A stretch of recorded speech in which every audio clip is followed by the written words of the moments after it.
to show.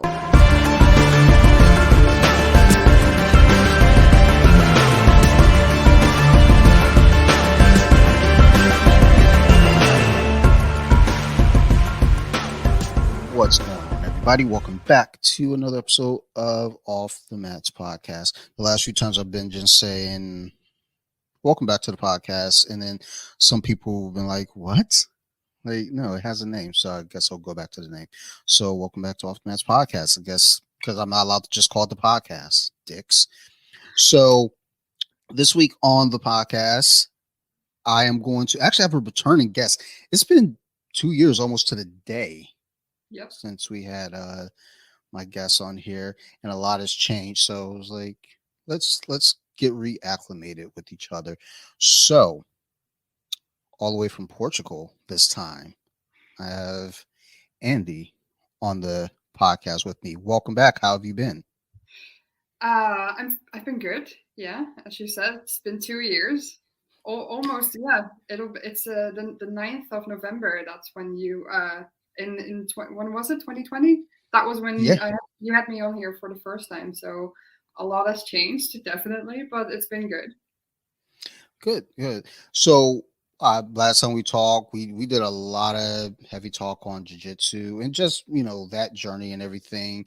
I know over the last couple of years, as I would do my Instagram spying every so often, go through the stories, because people may not notice about me on Instagram, but I don't really like go through the feeds. I just watch people's stories and then I start living vicariously through them. Like if you start doing something cool, I'm like, yes, I do that too. So I know at one point you were doing a lot of surfing. I was like, that's pretty cool.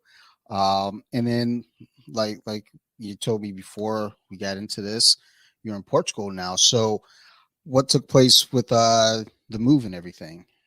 Yeah, so last time I was still living in Belfast in Northern Ireland. And then when you had me on about 2 weeks later, I actually moved out of Belfast, out of Northern Ireland, and I moved to England, which was during the pandemic still, during lockdowns. And because a friend of mine, he had just opened a jiu-jitsu gym in England in a little place called Accrington. So I moved there. And then we were training one-on-one for a really long time. And at some point, after lockdown, the gym could open again officially. And so I trained there for a really long time. But I had this job at the bank, and it was a customer service. And it was just so mal-managed that at some point I just couldn't handle it anymore. And I had basically a breakdown to the point where I literally from one day to the other, without even trying to find a new job, I just handed in my resignation. I was like, I'm completely over it. I'm done. And so I did that, and it was great.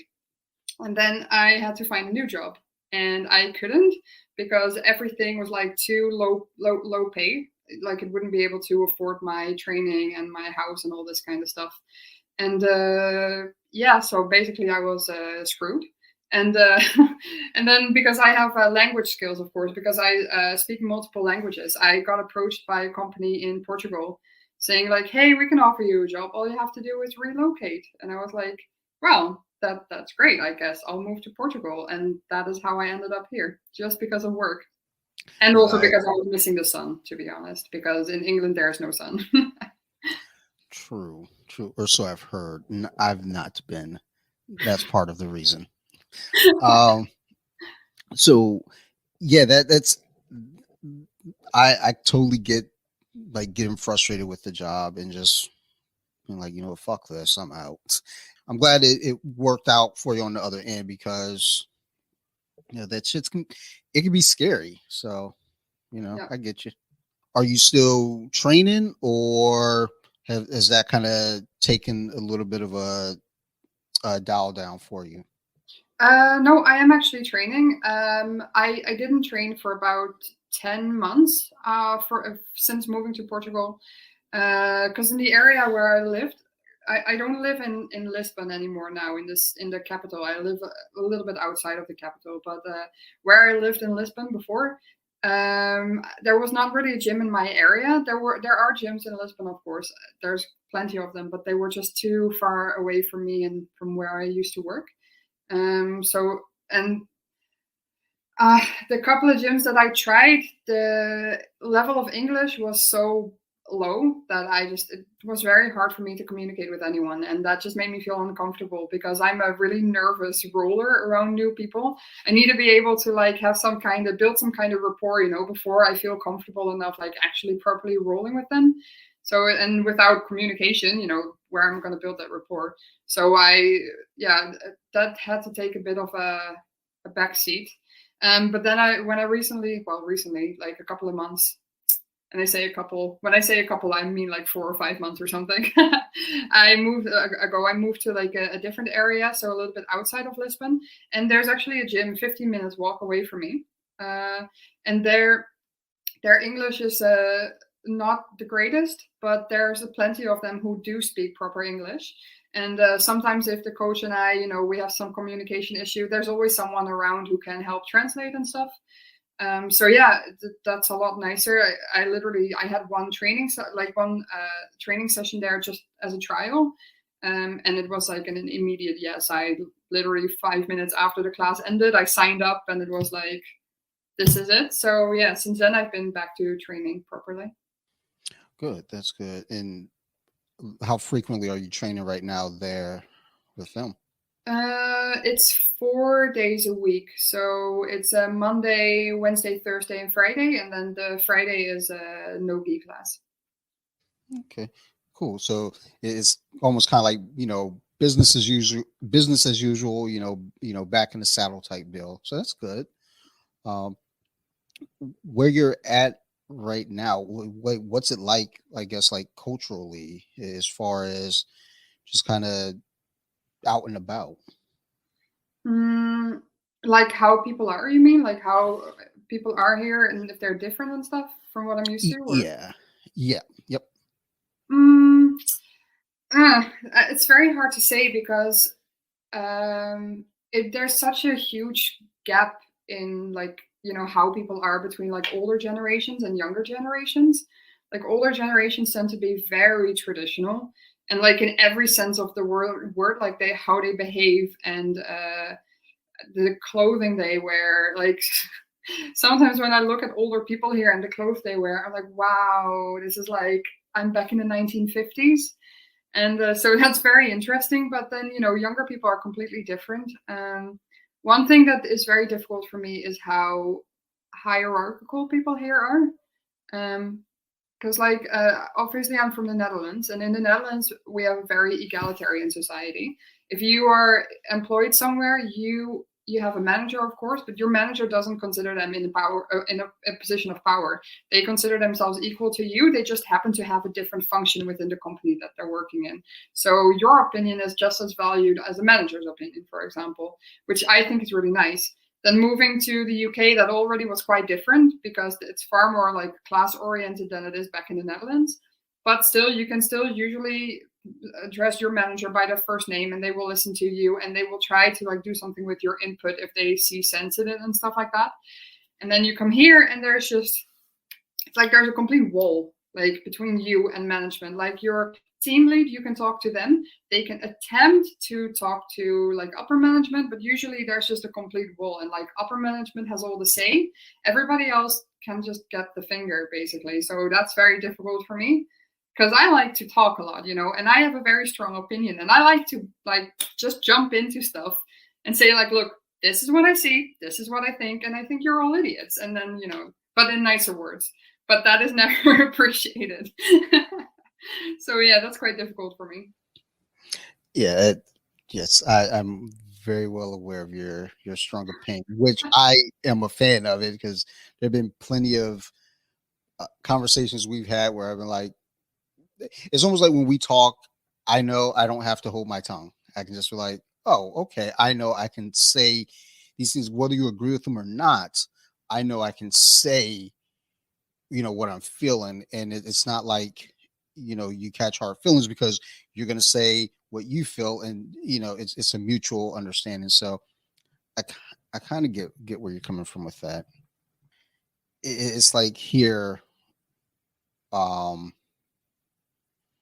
there's so much, tiptoeing around certain things, I guess, because of, whether it be a political, where you're working, you can't say a certain thing one way or the other, whether you're like, I guess now, there's the thing of the pronouns, which I don't care. I mean, you want to use a pronoun, use it, don't use it.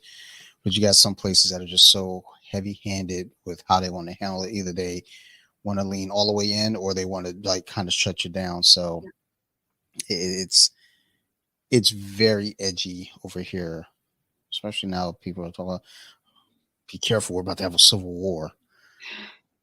I guess. Yeah. Just trying to go to the supermarket. Yeah, it's lucky on this side of the ocean we don't have that problem that much. I know in America and in Canada and stuff, it's very like difficult to talk about anything, especially regarding like gender expression and stuff. Here it's kind of weird. Like the Netherlands, I hear, is getting more extreme to the point where they would prefer to remove your gender entirely off passports and stuff.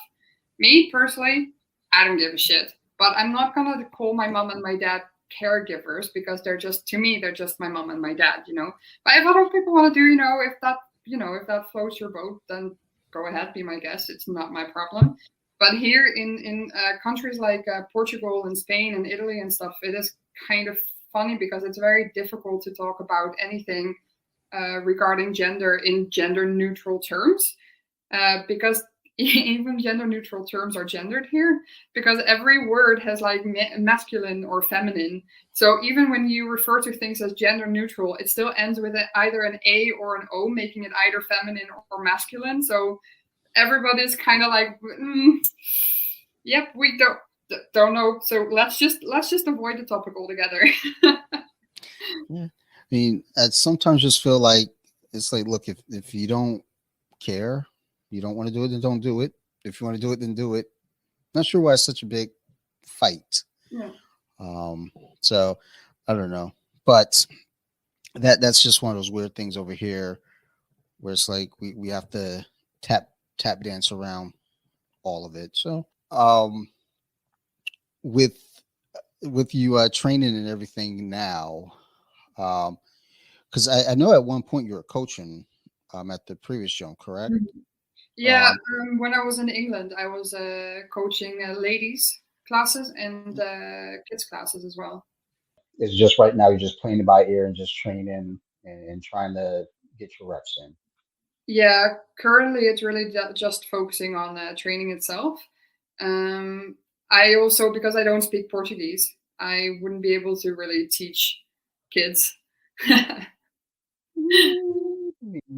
They're young. They can learn.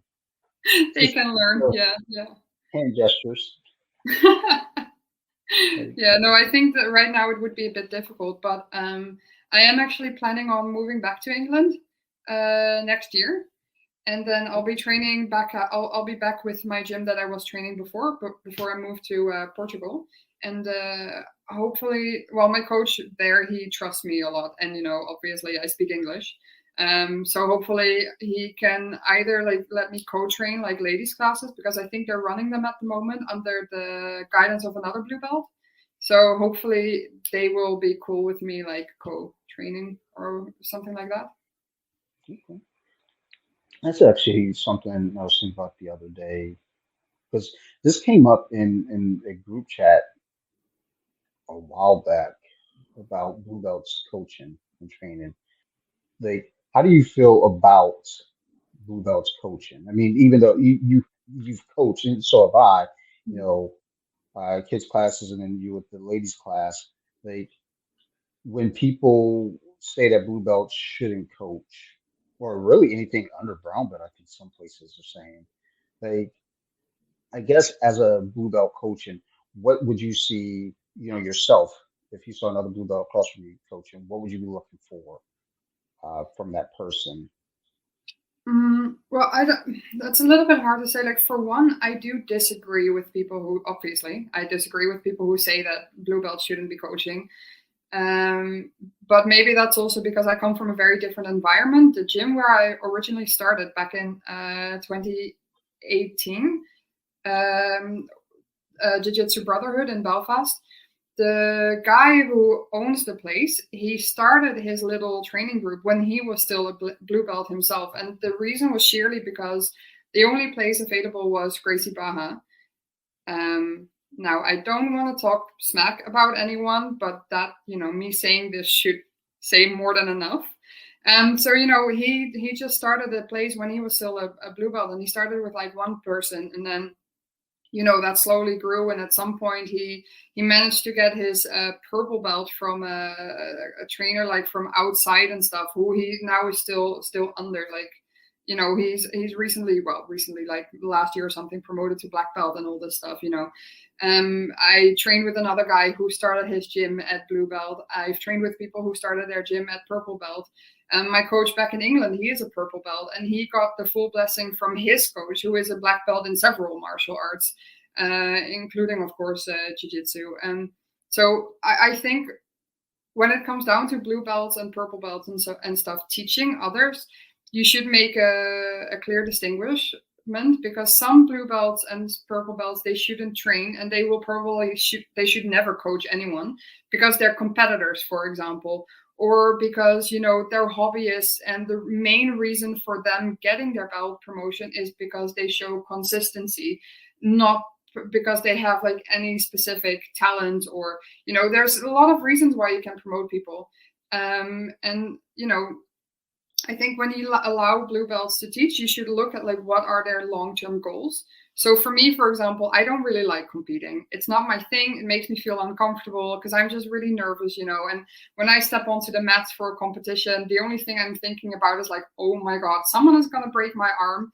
And at the same time, I don't want to hurt anyone. I'm not in the business to like compete and get a €5 gold medal or whatever. It's not, but I like teaching. And for me, if I teach, I get to explore techniques better and submissions better. And it actually improves my own training and stuff as well. So I think when you look at that, like, what are people's goals and how do they communicate with other people? What kind of passion do they have for the sport? Because obviously that can be different as well. And when someone is coaching me, whatever level, I'm happy enough for someone on a blue belt level to coach me through things, because sometimes they're better at stuff than I am. And what I look for them is like, can they communicate things well, and can they show while rolling that what they're trying to teach me is actually working? If they can do those two things, I'm happy enough. Feel free to teach me, and then I can apply it somewhere else. Maybe I can improve on it. Maybe I can see like, actually it doesn't really work that well if you try to use it against people whose game you don't know, because obviously that is a contributing factor as well to techniques working or not.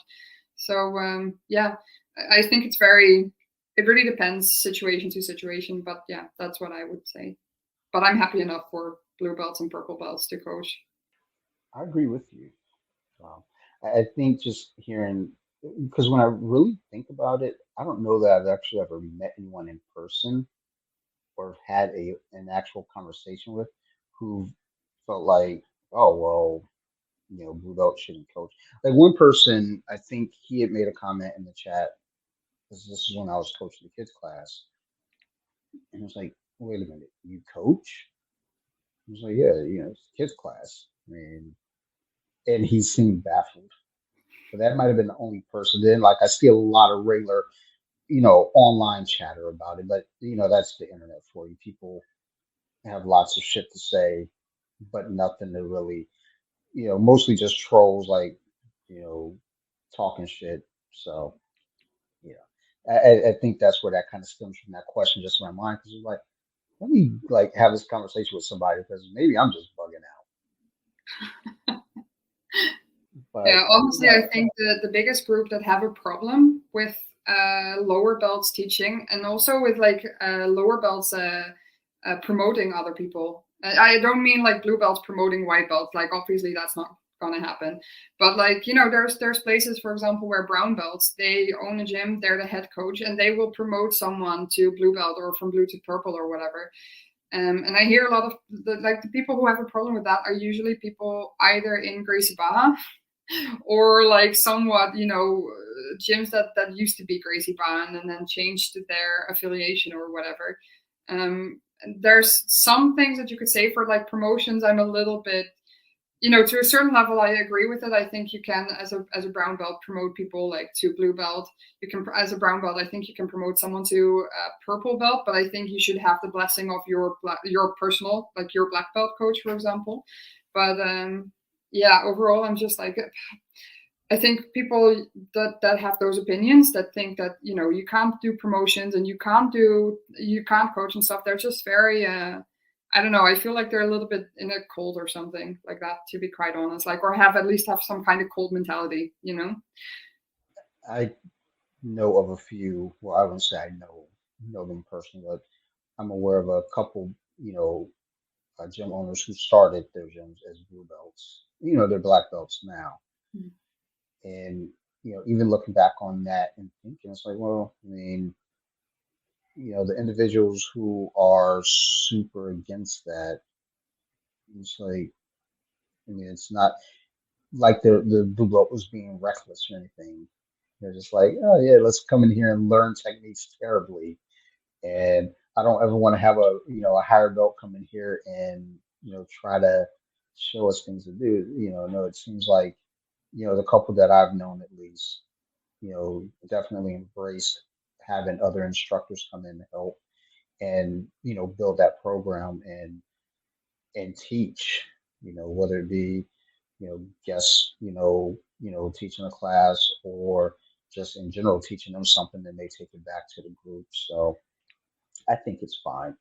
Blue Yeah, belts, they can coach. I mean, as long as they're not, they're competent in that realm. Because again, yeah, like I said, not every blue belt or purple belt for that matter should be coaching. You got some yeah. people that are just there about their business and they have no interest. And you're like, hey, can you show them how to do this? I can, but it's gonna be fucking wrong because I want to do it. You're like, oh goddamn, never mind. Fucking bill hooking. Jesus, why?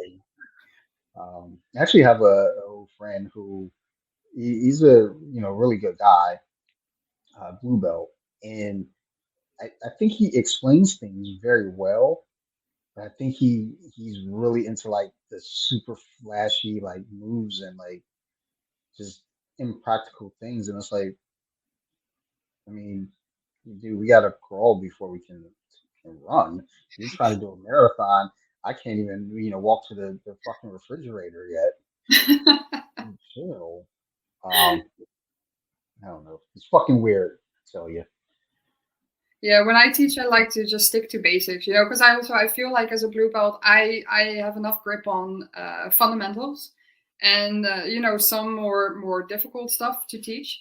But there's also a lot of stuff out there that I can do, but maybe I make mistakes during when I apply a move, and I don't feel confident enough to teach people some more difficult techniques. So if I am teaching like with the ladies classes and the kids classes, I try to keep the technique, foundational and easy to understand, but in generally, technique that generally just work and don't require too many steps.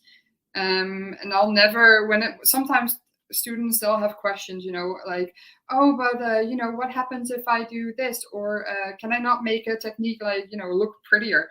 Sure, you can ask someone who has a higher belt than me, but not me, please, because I don't feel comfortable enough telling you. So, yeah, I never do flashy stuff. I like to just keep it simple and basic, and then yeah, just work from there. I think that's the best way, especially when you're a lower belt, like a blue belt and stuff, and that just helps you really find more depth in your own training as well. And the more you explain the foundationals, the foundations, the better you become at those foundations. And for me, that the only thing that comes from there is good stuff. Because I noticed when I was teaching that my grip on the techniques became so good that even when I was rolling with upper belts like higher than me, I could still apply those foundational techniques and just completely skipped all the stuff that I didn't consider foundational, and I actually got really really far with that. So I think that's a good way, especially for a blue belt, to just stick with that mostly. That's why I also think it's best for blue belts to teach like beginners classes and stuff like that, and maybe takedown classes, because a lot of takedowns, they come down to the same points. You can just, if you shoot in for a double leg, there's not a lot that you're going to do from there. Most of the times it's like 2-3 different outcomes that you have from there. Or if you decide to go for a single leg, this is the most ideal outcome, but if that doesn't work, you can go, and eventually you can go there. There are very few things that you have to teach to make a technique good. And as a blue belt, I think those are the starting points that you should have. I agree. Um, I'm a big fan of just fundamentals, just the the simple things, because, and that's not to say, like in our advanced classes when you know they're learning all like the inverted and kiss of the dragon and matrix entrance into the matrix and all these crazy things. I'm like, dude, I can't spell most of that, so I'm just gonna stick to omoplata. Uh-huh. Like, as far as I can spell that, but I can't spell fucking kiss of the dragon.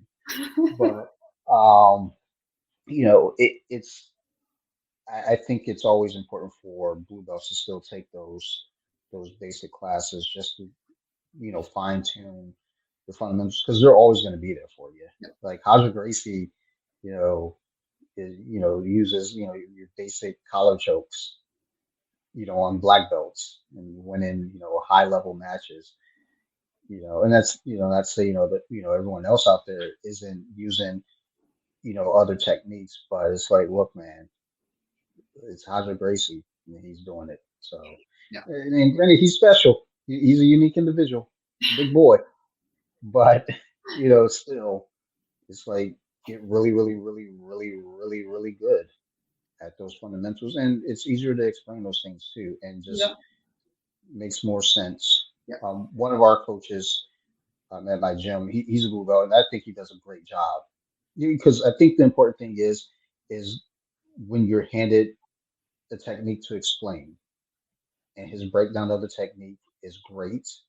And it's not like he's trying to add, and he does the same thing. If we have a question, if he can answer it, he will. But it's like, look, that specific scenario there, you may have to speak to a higher belt for it, just to be on the safe side, because I know how I can get out of that, and I know how I like to do it. But there might be other approaches to take as well. So I always appreciate that. I think I appreciate that with anyone who's coaching, that understands, like, I may not have all the answers, or when they say this is what works for me, versus saying this is the end all be all of how to escape this. It's Yeah. like, it doesn't work for me, dude. Sorry. Yeah, I totally agree with that. I think, and yeah, this is the problem that I have with a lot of coaches, is that a lot of them, when they teach, especially when they're teaching, they don't allow you to tweak it, tweak techniques in a way that works for you. And it's especially difficult if you are, for example, a woman, because our center of gravity is in a different location in our body than in men, for example. And our strength is usually more centered in our lower body, whereas men obviously usually tend to have stronger upper bodies. And considering that most coaches are still male, but females, there's more women joining jiu-jitsu classes. For us, it's sometimes very difficult to make a technique work because of our different center of gravity, because our strength lies somewhere else than with men. And sometimes when the coach is teaching a technique that I know, for example, for me, I apply the technique differently, because I know this technique already, and I know that the way a man does it does not work for my body. So I tweak it so that it is the same technique, but it's a little bit different, and it works for me. And in my opinion, a good coach will look at it and see, like, that is great if that works for you, and they don't really see a fault with it, and they allow you to, and maybe also show it to people who have a similar body type as you, or maybe who are also women, for example.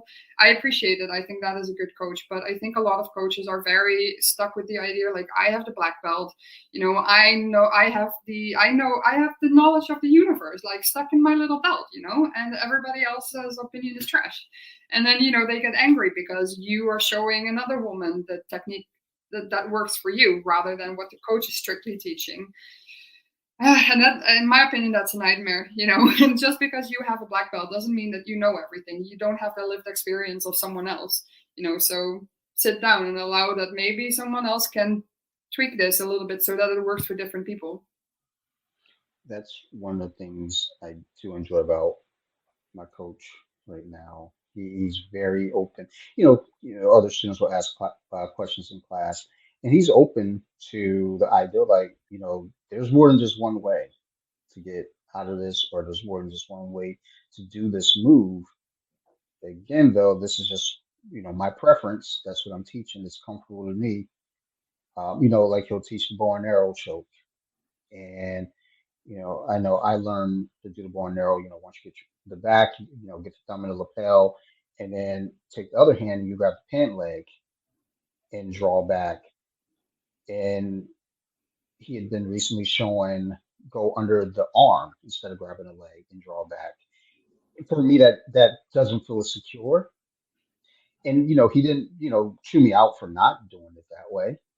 He was like, that's what works for me. He's like, and that one works for you. And I appreciate the hell out of anyone that understands, like, this isn't wrong what you're doing. It's working.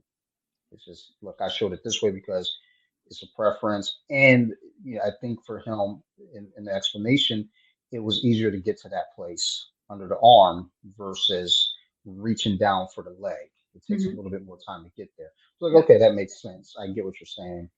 I think just for me, old habits die hard. So it was like, I'm gonna go ahead and reach for that pant leg. I just feel better going there. So, but yeah, there is that issue with black belts. And fortunately, I haven't encountered this with any black belts that have that mindset of like, well, I'm the black belt, or these are my rules and this is what I say. I haven't encountered that, fortunately. Um, but you know, my coach is great about flexibility, and then even the black belts I've spoken with on on here and on Instagram, I love that they're just open to like hear you. If you say, "Hey, well, what about this? Like, how would this work?" And then they're not like gonna shoot you down.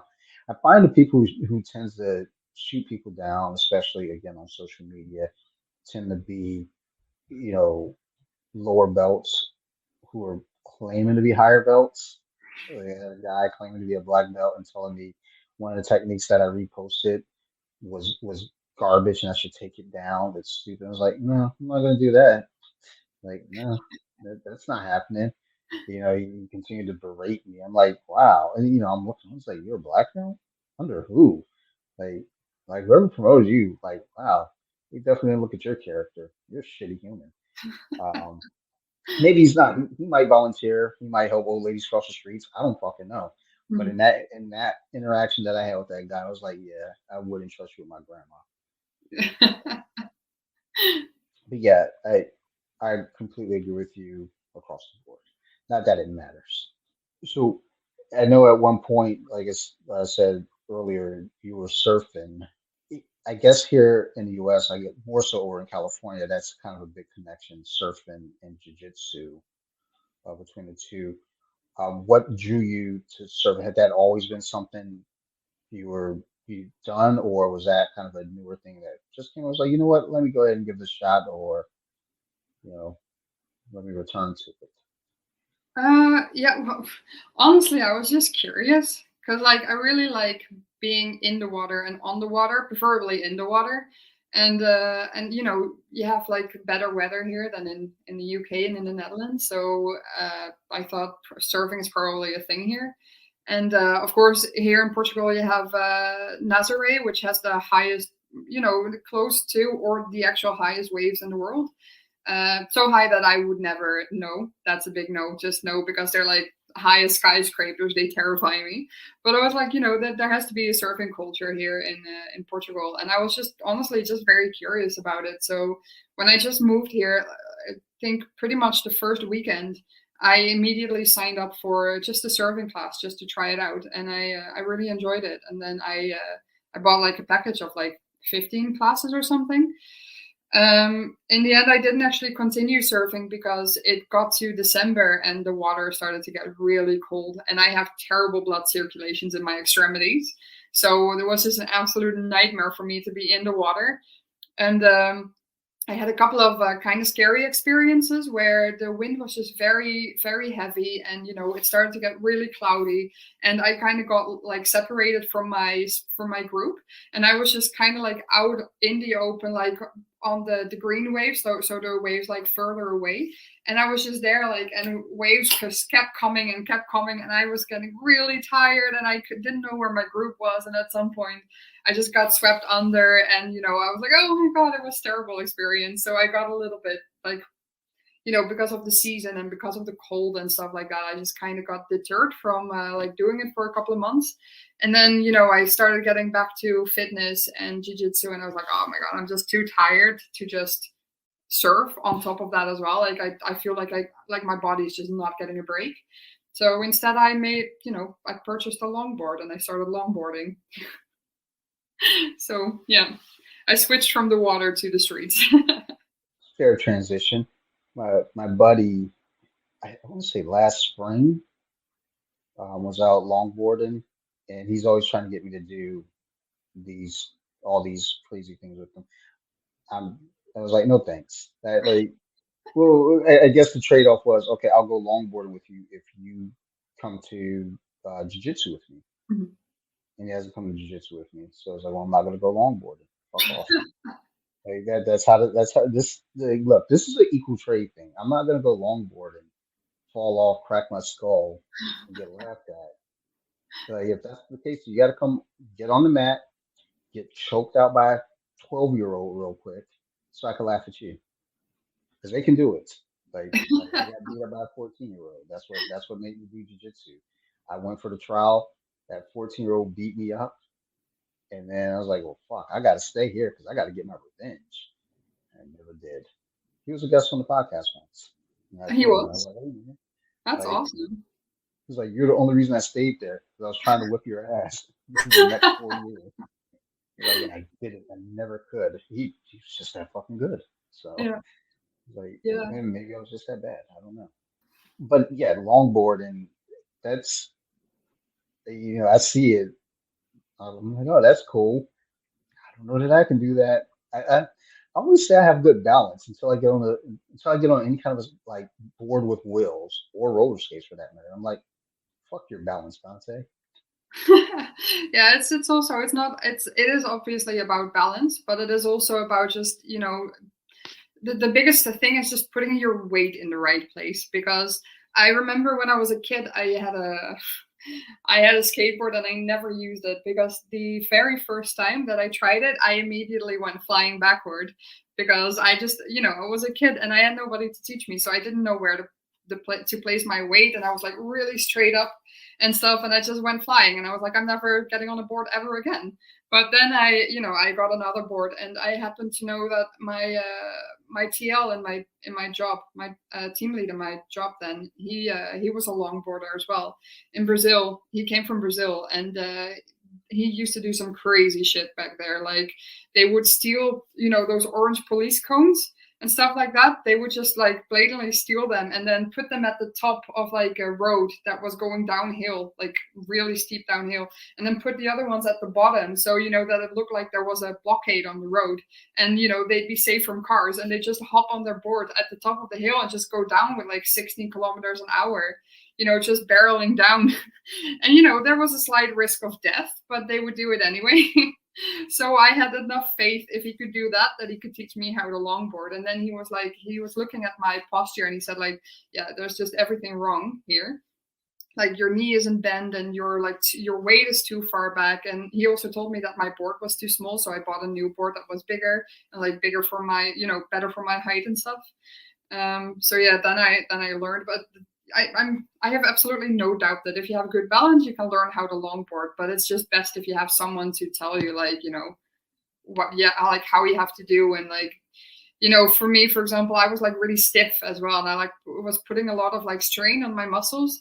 I just wouldn't be able to last very long. And then he told me that I had to relax more and that I had to like kind of when you're dancing and you're kind of loose and swaying and stuff, that is how longboarding is supposed to be as well. So I learned a lot from that. And then obviously from what I learned from surfing, I could implement that as well a little bit. So, to learn how to curve and stuff like that. So I have no doubt if you put your mind to it, you can do it. I mean, well, it's like you're saying, going down the hill. Yeah, there's certain death that's involved with that. Risk of death going down the hill that fast, and I almost think it's like, well, I think there's kind of a level of like confidence too and fearlessness. So Yeah, definitely. um, I I remember I got rollerblades for Christmas back in like '95 or something like that. I don't know. I was a kid and I was like, yeah, I got these rollerblades. I was excited and they got me. Did they? I don't think they got me like knee pads or anything. And I remember opening them up, going outside, and trying to skate on the sidewalk, Hmm. and I fell pretty bad. And I was like, "Fuck these things! Like, I'm not doing this shit ever again." Like every so often, I put them on, and then there are a couple kids in my neighborhood that had rollerblades, and they were good. They were fast. They were moving. And I'm like, come on, let's go. Let's go rollerblade around the lake. And I remember just thinking, it's like the lake is a little over 2 miles. I was like, there's no way I'm gonna be able to go like this for two, because I wasn't like upright on the rollerblades, but like if you can see the video, like the image here, like most people on the rollerblades are like upright, like just straight, and I was like knees bowed in, like the blades are like sideways, and I was like, there's no way I can do this. Yeah. It's like it's impossible for 2 miles. I made up some bullshit like, oh, I'm not allowed to leave the neighborhood. I have to like stay here. Meanwhile, I was just up the street fucking playing football like yesterday. And it's like anything to not go rollerbladed. And Yeah. I haven't revisited any kind of wheeled objects. Well, I remember also younger, we had a roller skating party at school, and I remember putting on the roller skates, and I stood in the corner on the roller skates, just kind of by myself, and I slipped yet again, bust my ass. And I was like, nope, fuck all this, not doing it. And now my daughter, she wants to skateboard, and she's like, Dad, can you teach me how to skateboard? I was like, I'm not the one. Like, no, please don't make me do this. Um, Oh, but that's but good. that's cool, making that transition though, and also I think that's another thought I was having there too, the importance of like you're saying, if you got good balance, you can be fine, but it's good to have someone that can teach you. Always think about that with having the internet. We can learn anything on the internet, but the thing is, like if you don't know how to learn Mhm. whatever it is you're looking to learn from the internet, like I want to do some video editing. I don't know where to start. And I was like, but I have the internet and I'm going to learn this. And I was like, I don't know how to learn this. Fuck. Like, I don't Yeah, want to that's the fucking thing. edit Yeah. videos. And it's also, when you're trying to teach it or trying to learn a new skill, it's also, yeah, you can learn mostly basics and stuff from the internet, and there's also more complex stuff. But if you don't grasp what is being said, or when it comes down to something physical like yoga or skating or whatever, sometimes you see something on a video, and on the video it is clear, and then you try to replicate a certain movement or a certain posture or whatever, and you feel in your body that it is correct, but you can't actually see your body, you're probably still doing it wrong, and it's so much better to have someone there to like correct you. And so like with the skating, see, like correcting how tense you are or your posture, and the same with yoga. But even if you, I don't know, uh, want to learn programming or whatever online, if you don't have someone there physically with you to teach you or to show you like, okay, your code is right, however this is a little bit clunky, or this is where you're going to get a bug or something, it's very hard to properly learn that skill. Yeah. I think it is important to have, someone that at least kind of has a grasp of like the smaller details or, nuanced things that you may think, okay, like I said with yoga. if you're doing something, you might feel like the posture is right, but it's like, mm-mm. I mean, you could take a video of yourself, but that doesn't help you in the moment. Yeah. It's no different than recording your roles in jujitsu and going back and looking at it. But even still, having someone correct that in the moment is very important because you can get it right then and start to work on it then versus I know I've watched myself roll or drill a move and it looked really bad. I was just like, I guess maybe I'm not built for that. Yeah. Maybe I'm gonna go do something else now. Yeah, So, exactly. But this is, I mean, this is also why we have jujitsu gyms, of course, and why if someone says that they have a blue belt from Gracie University or something, like, I'm sorry, but we're not going to take you seriously. like, I need to find one of those guys. I want to talk to them. I want to have them on the podcast, have a conversation. Not to like fuck with them. I want to know Yeah, because I've always heard about Gracie University and the blue belts, from there, and everything's like I need to know more details. yeah, Like share your knowledge or lack thereof. yeah, and So your I gotta, experiences with that and stuff. Like, what is it like to like drill a move and like record a video with your housemate who doesn't train, and then because I feel like that is how it mostly is. But maybe I'm wrong, and maybe they have actually some valuable stuff to contribute. I don't know. possibly. I don't know that I've ever encountered one. I wonder how do I do that. I should know how to do this. I mean, I have the power of the internet. Just like, hey, you got a Gracie University Blue Belt? Come talk to me on my podcast. Yeah, Only yeah. 8 people listen. It's like what? Like no, 800 people. What? Um, but yeah, it like I can't imagine. Even just like during COVID we were doing Zoom jiu-jitsu. Like our coach would be at the gym or in the living room or wherever and showing us moves, but it's like a lot of those things you can't really. You can like do the movements by yourself, but you're limited because again, what are you really doing? You can't Yeah, really work on the triangle. You can't work on. If you have a grappling dummy, you might be able to get away with some things, but even with that, you're still limited. So it's definitely important to have someone hands-on, and for physical things like again, yoga, Pilates, jiu-jitsu, longboard, and surf, and things like that. You need someone there to kind of work with you.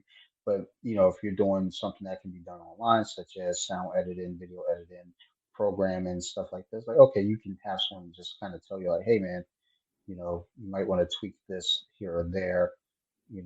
That's a little bit different. But all in all, um, proper explanation and understanding is important yeah, to the yeah, matter. absolutely. So, outside of all that we've discussed thus far with training and getting back to it, you said you were going to be moving back To England, England. to England, back to Yeah. England. Um, when's that taking place for you? Hopefully somewhere in the first 2-3 months of next year.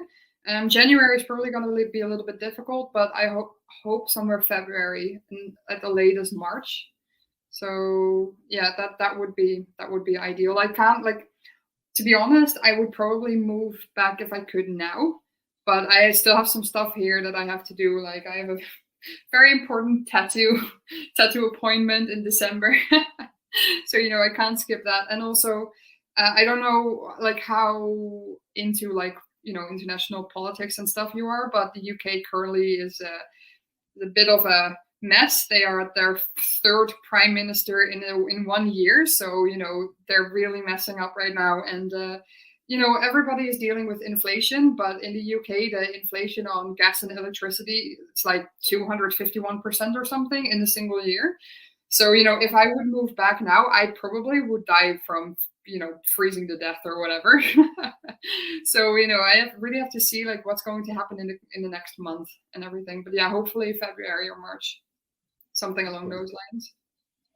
hopefully by that time they've got their shit together over there too, because that sounds fucking horrible. I barely know what's going on in our politics over here, so I definitely don't know. international politics, world politics of any nature. Like I think our election day is this coming Tuesday, and um, like I started reading up on the candidates and everything for governor and Senate and things like that. Because like I want to be a good citizen.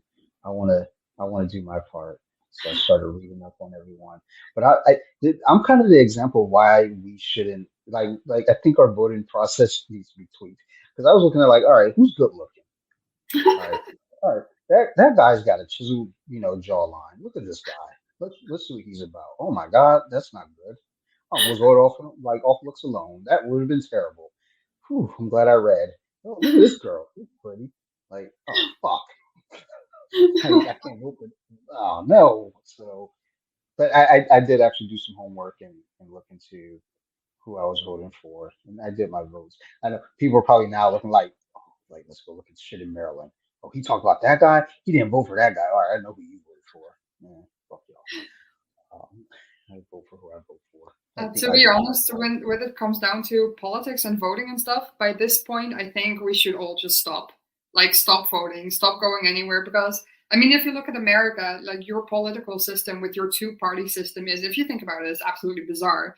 Because most of the time, your country is about 50-50 divided. So whether you win with like 50.1% or 50.8%, it's not a win. And you can't rule a country if you only have 50% of the support. And also, if you really look at it, Democrats and Republicans are exactly the same. The Democrats are just Republicans light. Because in the end, if you look at it like most of those politicians, they're career politicians, they're in there because they earn a lot of money and they really like earning a lot of money and they don't give a shit about you and they don't give a shit if they're called Republicans or Democrats. And most of them are sponsored by the same people. Whether it's Joe Biden or Donald Trump, it doesn't matter. They get paid by the same people. They get paid to say the same things. They're just packaging it in, different wording, but there's no real difference.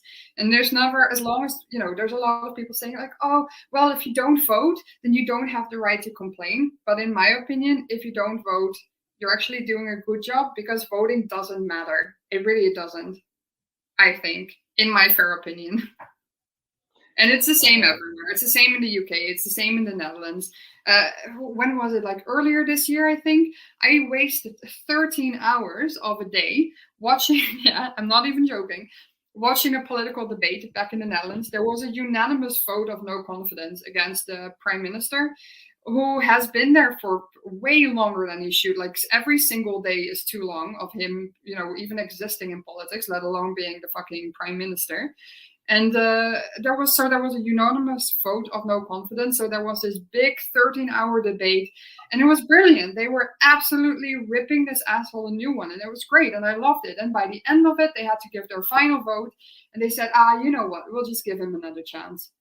And I was just there like, you're all corrupt as hell. yep. Because if you had actually meant your vote of no confidence, you would have just kicked him out like straight away. But you all didn't. So what is this about? Why are we voting if this is what the game that they played? You know what I mean? So yeah. No, I was trying to figure out how to pull it out of you. I was like, how do we get to this? How do I get to this topic with her? Because there's like we've had these conversations in the direct message. So it's like, how do I get it out of her? Let's go. No, I don't completely disagree at all. Um, like I vote like local, like on a smaller circuit, because it's like okay, like county executive, shit like that, sheriff, school board, those things, because it's like what, those might have some direct, like legit direct effects on my day. So let me go ahead and vote for this shit because I need to make sure, like, look, man, I'm not the best driver. I might get a ticket or five. I gotta make sure the sheriff over there understands, like, Dante's a little dumb.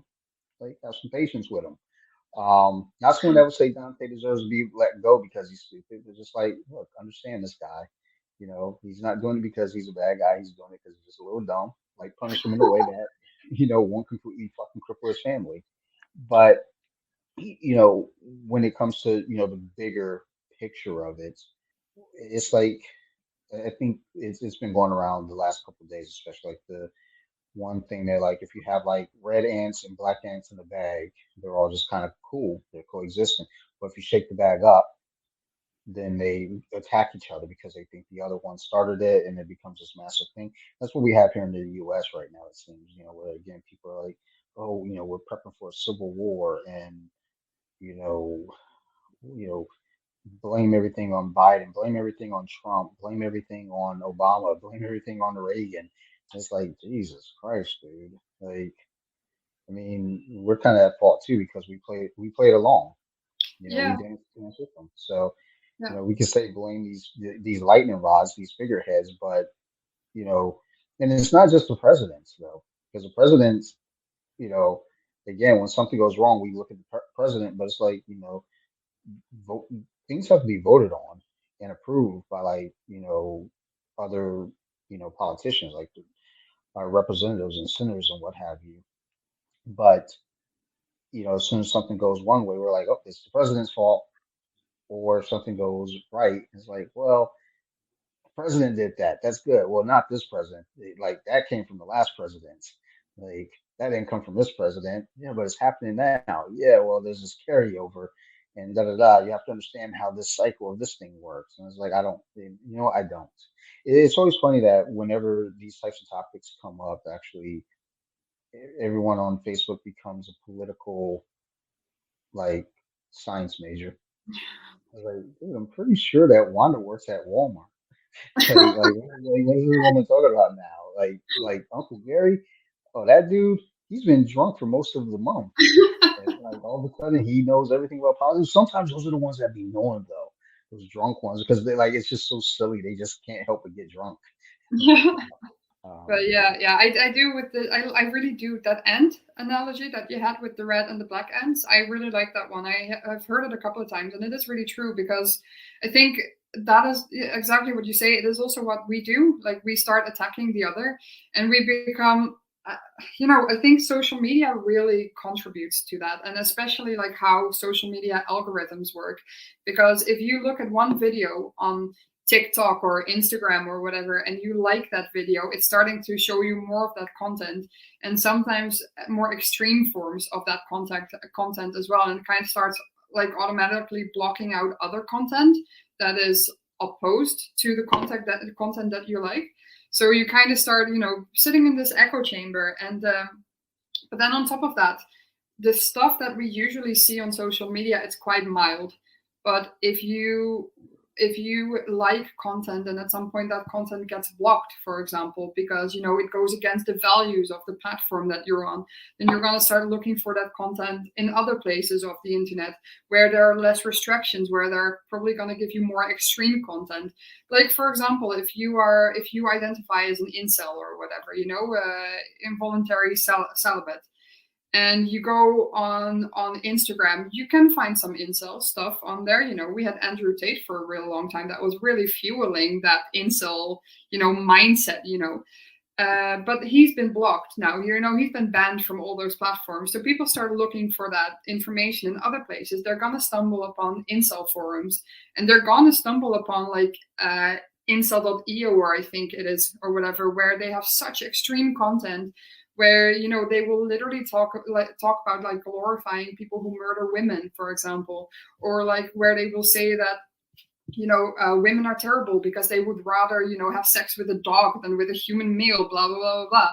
So and we're like social media and stuff, and also we as users, we're perpetuating people to like go into corners and never get out of there.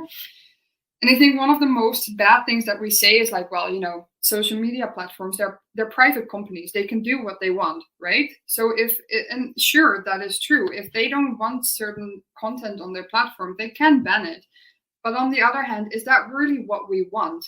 Because by banning content, you're forcing people to go to like extreme corners of the internet where they will never see the light of any other information, that may change their mind. And then on top of that, I don't know if you've seen that, but recently there is actually an article leaked, and now I can't really remember what the news source was, but I can definitely like come back to this at some point, or in private message or whatever.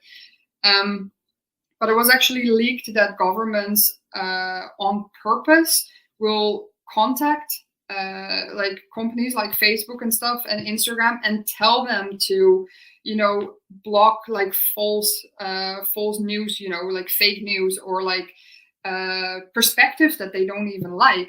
So you know, it's not even that social media platforms that they ban stuff because it goes against their guidelines. They can actually be requested by government organizations to ban certain content. Yeah, then what direction are we headed in? You know, we're headed into a 1984 Fahrenheit 451 kind of direction, but we just don't see it because we justify it as, well, it's a private company, they can do whatever they want. But we are just creating, all we're doing is creating division in society by blocking out some voices and accepting and pushing other voices. And then we get the red and the black end situation. And it's not us shaking the bag, it's someone up there shaking the bag, but we just see, all we see is like red and black, and that, you know. And but this is, I in my personal opinion, I think this is what governments want, because if you have division in a society, they're never going to stand up to the people who are actually the problem. So it's perfect. Yeah, I was seeing, there's some protests going on. That's in Brazil, maybe. Yeah. Um, like, I'm on social media, but I'm not on social media. It's like basically I'm in my own echo chamber, where my echo chamber is American football because it's that time of year. Twerk videos because I like big booties, and um, horror movies. So any of the other stuff that's going on in the world, I don't know because I'm being fed information about sports, scary movies, and big butts. And and the thing is, when I do come across something else that seems like, oh wait, that might be important. Like, what's going on here? Like there's a uprise going on, down here. And I look at it, it's like, dude, that's got to really, really suck, to be those citizens. But then at the same time, good for them for standing up. And then I look here at the U.S. and I think about it, it's like, again, we're like 50-50. We're divided down the middle, where you have the thing that's really funny is I don't even know if it's really that clear cut, because you have people that are way far left and way far right that are making all this noise.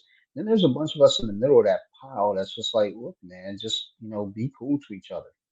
you Yeah. know Yeah. like, quit fucking with my tax money. I need my 401k money back. Yeah. Like, quit bullshitting me, and just be good to each other.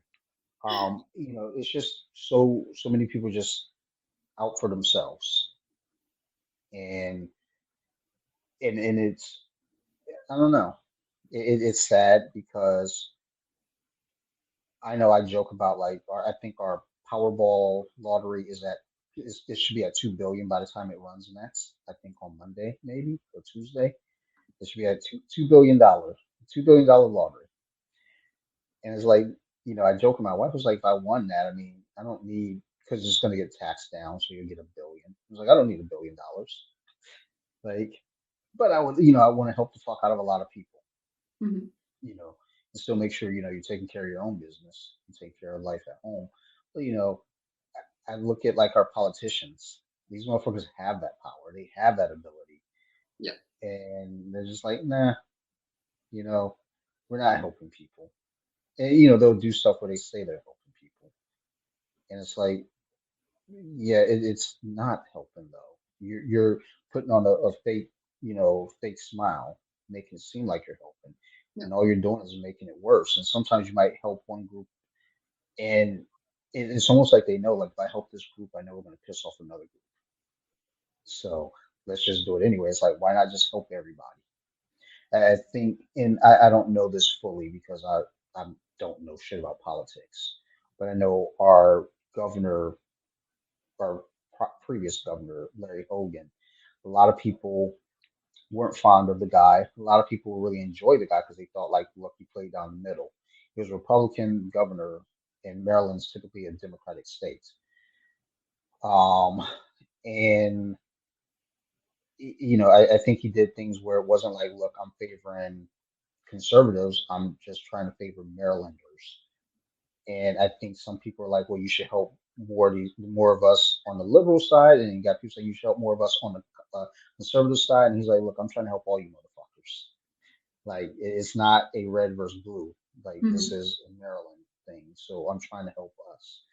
And that's what I wish our politicians would just do, say, like, look, I want to help us get better. And I know for some people they say, well, in a lot of cases, the only way you can really start to help us get better is to take those lower portions and start building them up, which unfortunately tend to be predominantly black areas. But it's like you can still help those areas and still kind of take care of the rest as well. Yeah. Maybe I don't know. I'm not a politician though. I don't. I don't work in the budget. I don't know if you noticed, Andy, but I'm not a budget keeper. My wife handles the money at home. But I just think we're in this weird thing where all this shit's going on around us. We're all fighting each other. Mhm. Meanwhile, these guys up top are getting rich off our backs, and none of them give a fuck, like red Yeah. or blue. And you know, the thing is also like it would, in my opinion, like, I'm not a politician, thank God, and I'm also not a politics specialist or whatever. But I do a lot of thinking about these topics, and I honestly, I think obviously, as I already said, for one, I think we should all stop voting because let's just see what happens then. But I think this whole political system should just be upended, because right now it is career politicians who have a lot of money and their main aim is just to get wealthier themselves and to help out wealthy people. Like there's very few politicians who actually give a crap about like poor people, because if they did give a crap, they would change something in the taxes, they would change something in the minimum wage, they would give companies the support to increase wages and all this kind of stuff. But there's none of that out there. There's maybe like, I don't know, there's a handful of politicians who probably do actually have good intentions, but the majority does not. And it's the same all across the board because wherever you look, it's politicians who get so much money. And if you really want to have politicians with heart who are there to help people and not just, stuff their own pockets full of taxpayer money, what you should do is just cut those wages down, like make politician a minimum wage job, or like not maybe not minimum, but like a little bit above minimum, and also make sure that people are not allowed to spend their whole lives in politics. Like a Nancy Pelosi, for example, why the hell is that woman that looks like she died yesterday? Why is she still having any kind of influence on the lives of people who still have their whole lives ahead of them? It doesn't make sense. You need people who, not like people who are 21 who don't have any life experience, but people who are still young enough that they actually still have their whole lives ahead of them, that they're still capable of changing their minds on things to be progressive, who earn in politics like a minimum wage or just a little bit above minimum, and who are not in politics for any longer than, I don't know, maximum 10-15 years. And that is a long time spent already, in my opinion. Let them be there for, I don't know, 10 years, small wage, and then the people who will go into politics will be people who actually have heart for making the world a better place for people. But right now, it's just a honey trap for people who probably already are wealthy and just are looking to increase their wealth. I couldn't agree more.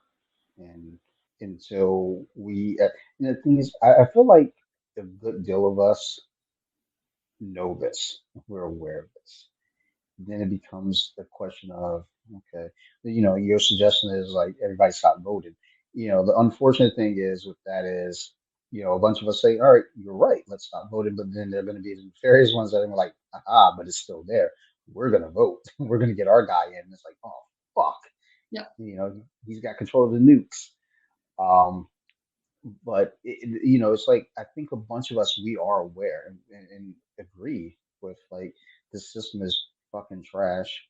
And you got people like, well, whenever people criticize the United States, the next thing I hear out of people's mouths is like, well, go find somewhere better.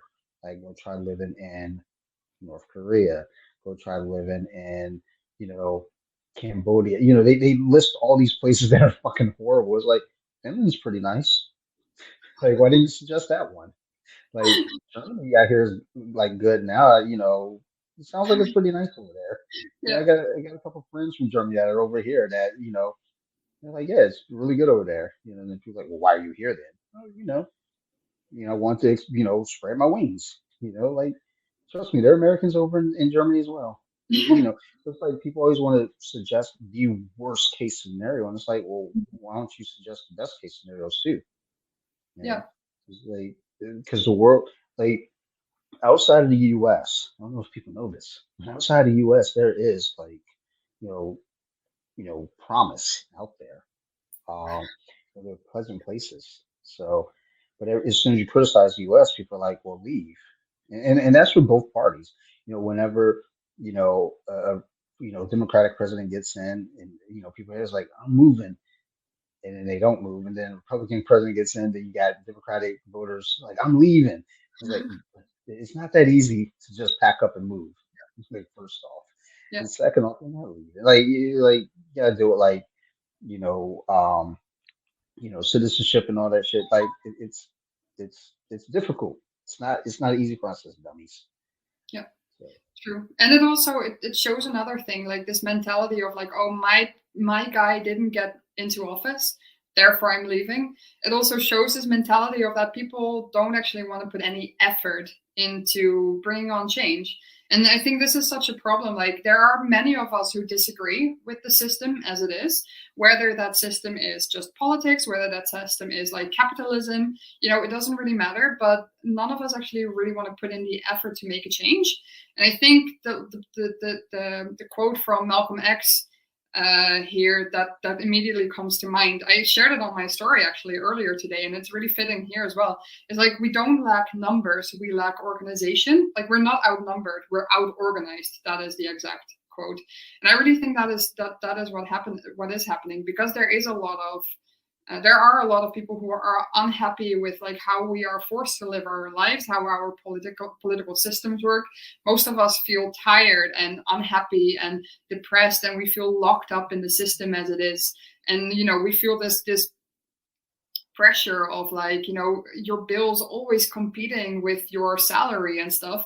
All the prices go up, but our salaries do not go up. And everything is like tighter and tighter. And but at the same time, most of us, if we have our Netflix account and we have our flaming hot Doritos or stuff or something, and at the end of the day we can open the bag of Doritos, and watch our Netflix with our feet up somewhere on the table, the rest of the world can burn. We completely forget that we are unhappy with the system because we watch a dumb video and we have some dumb snacks. So, and I think this is really a problem. It's what the Romans already said: panem et circenses.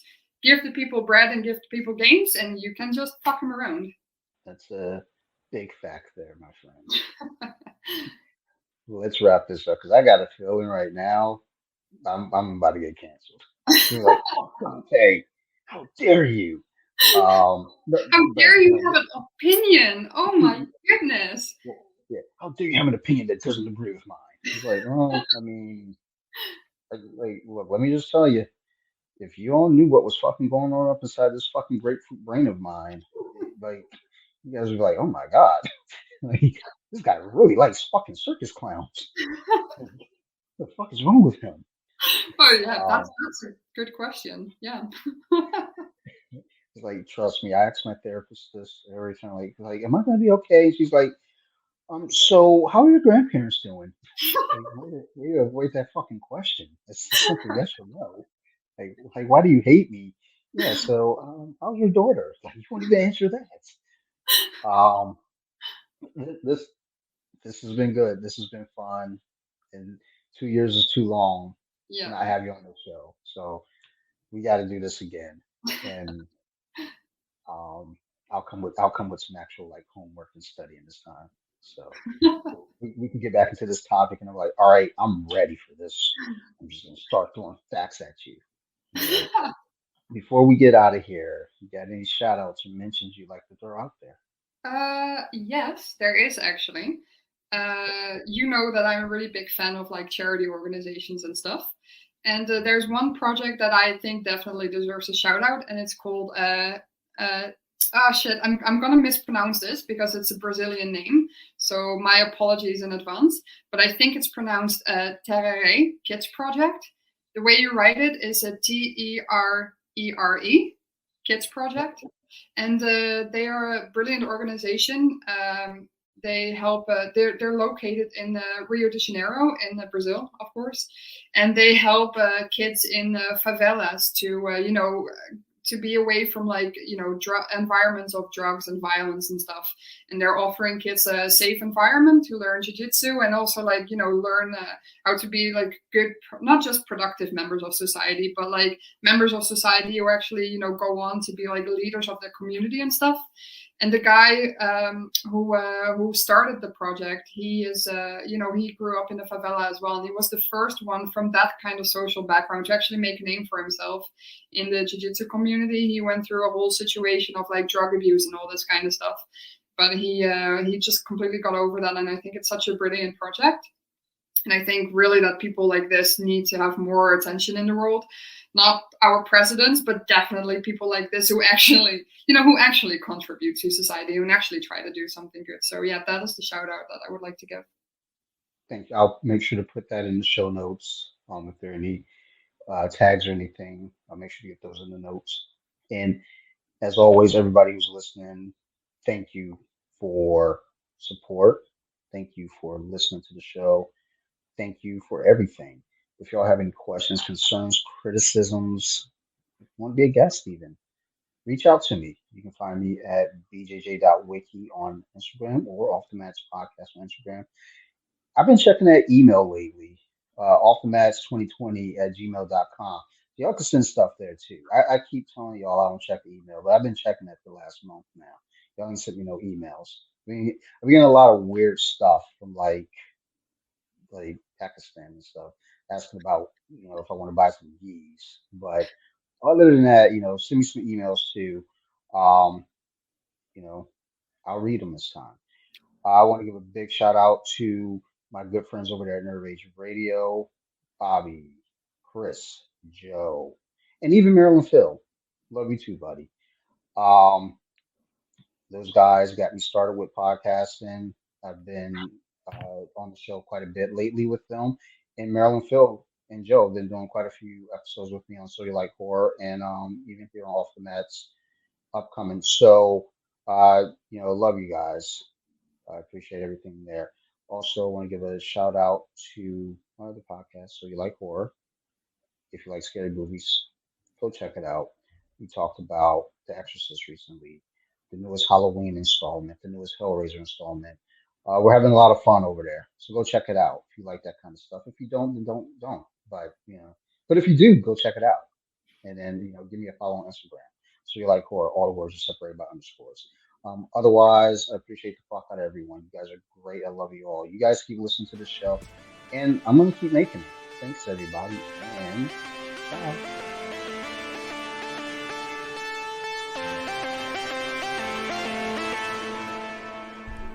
They were with it. Now let me sing a song.